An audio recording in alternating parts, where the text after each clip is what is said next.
মায়ের এক ধার দুধের দাম, কাটিয়া গায়ের চাম, পাপস বানাইলেও ঋণের শোধ হবে না। এমন দরদি ভবে কেউ হবে না আমার মাহাগো।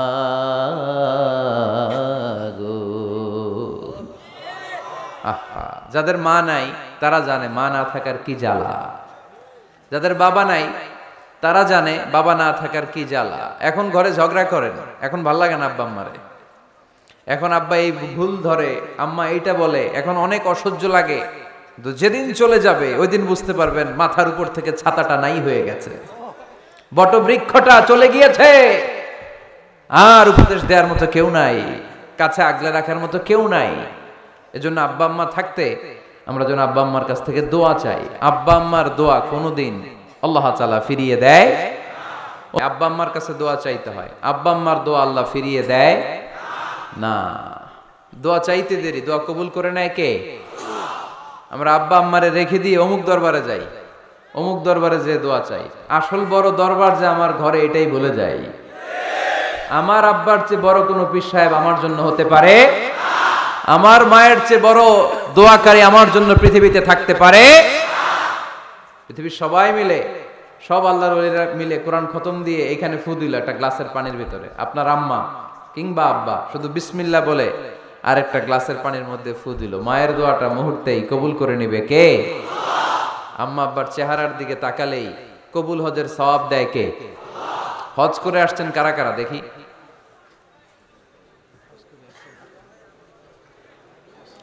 অনেক হাজি সাহেবান আছে, মাশাআল্লাহ, হাত নামান। এই যে 3 লক্ষ 4 লক্ষ টাকা খরচ করে হজ করে আসলেন, আপনার হজটা আল্লাহর কাছে গ্র্যান্টেড, কবুল হয়েছে। এরকম কবুল হয়েছে এই মর্মে হাত তুলতে পারবেন কে কে দেখি? হুজুর আমি নিশ্চিত আমারটা কবুল হয়েছে। নাই, কারণ কবুল করার মালিক কে? আমরা কামনা করি সব হাজি সাহেবানদের হজ কবুল হোক। আমিও হজ করেছি 2018 সালে। আমরা কামনা করি আমাদের হজ উমরাগুলো কবুল হোক, কিন্তু হাত তুলে বলা যাবে না হুজুর আমারটা কবুল হইছেই, বলা যাবে? হইতেও পারে, নাও হইতে পারে। হাজি সাহেব লেখার জন্য, আল হাজ লাগানোর জন্য অনেকে যায়, আছে না নাই?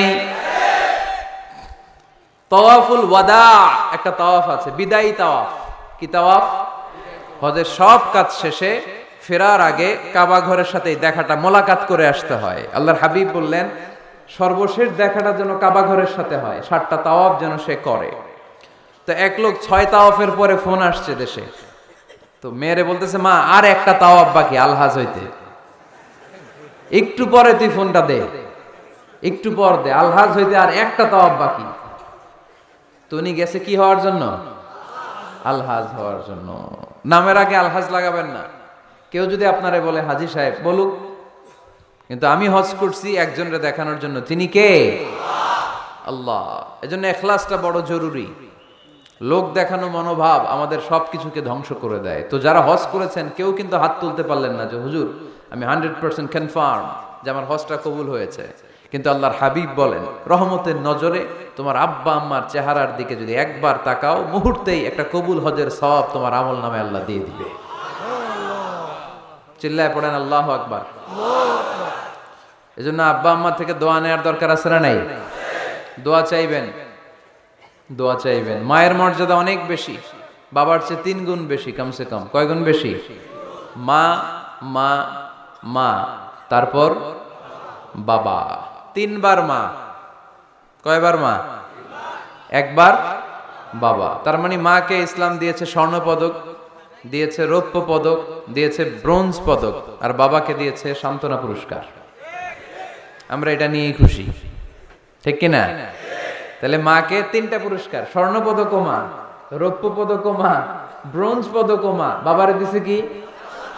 সান্ত্বনা পুরস্কার। এজন্য মায়ের মর্যাদা বেশি। লাউ কাতা'তা জিলদাক, চামড়া কেটে যদি মায়ের পায়ের জুতা বানিয়ে দাও। ছোটবেলা যে মায়ের বুকের দুধ খেয়েছো, আল্লাহর হাবিব বললেন 1 ঢোক দুধের শোধ আদায় হবে না, ঠিক কিনা? মানুষ আমরা আসলাম, আমরা যদি কিছু নিয়ে যেতে পারি, শিখে যেতে পারি, ওইটাতে লাভ। ফেসবুক লাইভ, এই এলাকার সবচেয়ে বড় মাহফিল, 50 কিলোমিটার জ্যাম, আজহারের ভক্তরা কোপায়া দিছে সব। কি লাভ হয়েছে?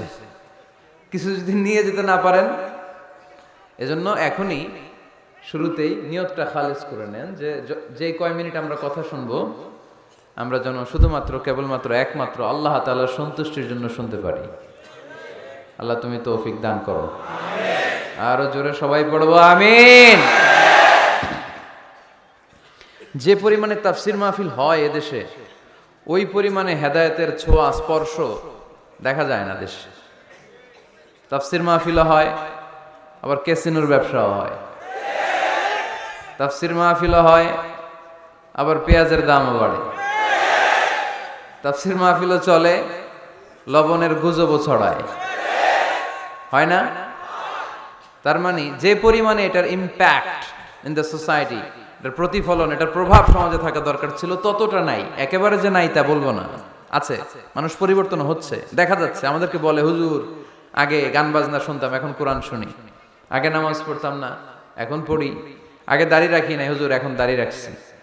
তো এগুলো হচ্ছে পরিবর্তন। কিন্তু যে পরিমাণে তাফসির মাহফিল হয়, সেই পরিমাণে বাংলাদেশ হওয়া দরকার ছিল একেবারে ওলি আল্লাহদের দেশ, ঠিক কিনা? কিন্তু সবচেয়ে বেশি চোর বাটপার এই দেশ। আপনাদের এই এলাকায় আলহামদুলিল্লাহ নাই, এই এলাকাতেও আছে। তা না হইলে যেই পরিমাণ তাফসির শুরু হয়েছে যে সেপ্টেম্বর থেকে, সবচেয়ে বড় আল্লাহর ওলি হওয়ার কথা ছিল এই মাইকম্যানরা। সেপ্টেম্বর থেকে ওদের ব্যবসা আছে না নাই? কিন্তু দেখা যায় অধিকাংশ মাইকম্যান নামাজই পড়ে না। আপনাদের আজকেরটা ও পড়ে, আজকের মাইকম্যান পড়ে আলহামদুলিল্লাহ, বেশিরভাগ পড়ে না। মিডিয়াওয়ালাদের কি অবস্থা জানি না, কি অবস্থা? নামাজ টামাজ পড়ো তোমরা? হ্যাঁ পড়ো, নামাজ পড়বা, নামাজগুলো পড়ো। শুধু তোমরা, ও আবার কমিটিরও ছাড়বে না এরা। কমিটির যারা আছেন আপনারাও নামাজ পড়বেন। শুধু বছরে একটা মাহফিল করে দিলেই দায় সারা সব আদায় হয়ে যায় না, ঠিক কিনা? আমরা সব সময় ইসলামের পক্ষে, আমরা সব সময় কোরআনের পক্ষে, আমরা সব সময় আল্লাহর হাবিবের পক্ষে, ঠিক কিনা? ঘটা করে 1-2 দিনের জন্য যেন আমরা ইসলাম পালন না করি, আমরা যেন সারা বছর ইসলামের পক্ষে থাকি। আল্লাহ তুমি থাকার তৌফিক দান করো। অনেক অতিথিবৃন্দ এসেছেন। কায়সারুল হক জুয়েল ভাই, জাফর আলম সাহেব, হেফাজতুল্লাহ নদভী, ব্যারিস্টার নুরুল আজিম, ওমর হামজা, মাওলানা মোহাম্মদ সৈয়দ, মাওলানা নুরুল ইসলাম, আল্লাহ তুমি সবাইকে কবুল করো। সভাপতি জনাব মাস্টার আমানুল্লাহ, প্রধান উপদেষ্টা ইউসুফের খিল সিরাত কমিটি, আলহামদুলিল্লাহ। প্রচার সৌজন্যে আরশিনগর ট্রাভেলস, বাড়ির পাশে নাকি? বাড়ির পাশে আরশিনগর না? আল্লাহ সবাইকে কবুল করুক। আমরা সরাসরি কোরআনের কথা শুরু করব। আজকে আমরা কথা শুনবো দোয়ার ব্যাপারে। কিসের ব্যাপারে? দোয়া করেন আপনারা? কার কাছে করেন? দোয়া করা, দোয়া চাওয়া দুইটাই সুন্নাত। দুইটাই কি? আমরা বলি না যে আম্মা আমার জন্য দোয়া করবেন, আব্বা দোয়া করবেন। হুজুরের কাছে বলি হুজুর দোয়া করবেন। বড় ভাইকে বলি ভাই দোয়ায় আমাকে শামিল রাখবেন, বলি। ইউসুফের খিলে আপনারা বলেন না বোধহয়? বলেন, এটা বলবেন। দোয়া চাওয়া, দোয়া করা দুটোই সুন্নাহ। দোয়া চাইতে হয়, মুরব্বীদের কাছে দোয়া চাইতে হয়। অনুরূপভাবে মুসাফিরের দোয়া আল্লাহ ফিরিয়ে দেয় না। সফরে বেরোলেই দোয়া করবেন, পারবেন? মনে থাকবে? এখান থেকে ঢাকা যান না আপনারা? আনতা মুসাফির, এখান থেকে ঢাকা গেলে আপনি মুসাফির, দোয়া করা শুরু করে দিবেন। যদি জুলুমের শিকার হন, মাজলুম, ইত্তাকু দাওয়াতাল মাজলুম, আল্লাহর হাবিব সাল্লাল্লাহু আলাইহি ওয়াসাল্লাম বললেন মজলুমের বদদোয়াকে ভয় করো, কেননা মজলুমের বদদোয়া আর আল্লাহর আরশের মাঝখানে আল্লাহ কোনো পর্দা রাখে না। দোয়া করতে দেরি, এই দোয়া কবুল করে নেয় কে? মজলুমের দোয়া আল্লাহ তাআলা কবুল করে। এজন্য আব্বা আম্মার কাছ থেকে যেন আমরা বেশি বেশি দোয়া নিতে পারি। আল্লাহ তুমি তৌফিক দাও। দোয়া চাওয়াও সুন্নাহ, দোয়া করাও সুন্নাহ। বুঝতে পেরেছেন? দোয়া নিজের জন্যও করবেন, অন্যের জন্যও করবেন। রাজি আছেন তো? অনেকে বলে হুজুর আমার দোয়া আমি করব, আমি আরেকজনের জন্য করব কেন? ওনারটা উনি করুক, আমারটা আমি করি, এরকম কথা আছে না নাই? না, অন্যের জন্য দোয়া করবেন, এতে লাভ আছে। আপনি যখন কারোর জন্য দোয়া করেন, ফেরেশতারা আল্লাহর কাছে দোয়া করতে থাকে, আল্লাহ যেই দোয়া সে তার ভাইয়ের জন্য করলো, আগে দোয়াটা তার নিজের জন্য কবুল করে দাও।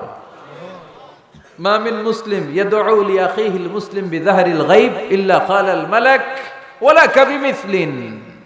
ফেরেশতারা বলে ওয়ালাকা বিমিসলিন, আপনি দোয়া করলেন আল্লাহ আমার এই ভাইটার টাকা পয়সা নাই, তুমি তারে ধনী বানায় দাও।